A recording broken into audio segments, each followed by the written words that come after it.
can make spiritual progress through day-to-day work. And this concept is beautifully explained in the third chapter of Bhagavad Gita, Karmayog. What is karma? Day-to-day actions like eating, sleeping, drinking, walking are called karma. There are 4 types of karma: sakarma, vikarma, akarma, and nishkam karma. Gita says, Yogaha karmasu kaushana. Efficiency in work. We need to act skillfully. Desireless actions performed skillfully, efficiently are called karmayog. Performed with selfish desire for personal gain, but which does not harm anyone, are called sakarma. Prohibited actions without ethics, like killing, robbery, cheating, fraud, are called vikarma. Person should avoid vikarma.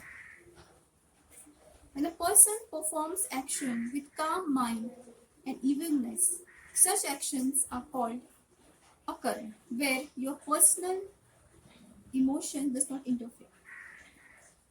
And nishkam karma, desireless actions without any selfish motive are called nishkam karma. The biggest example of nishkam karma is Mahatma Gandhi. We all know about his contribution to India's freedom struggle. After independence, he could have easily become our first president, our first prime minister, but he chose not to.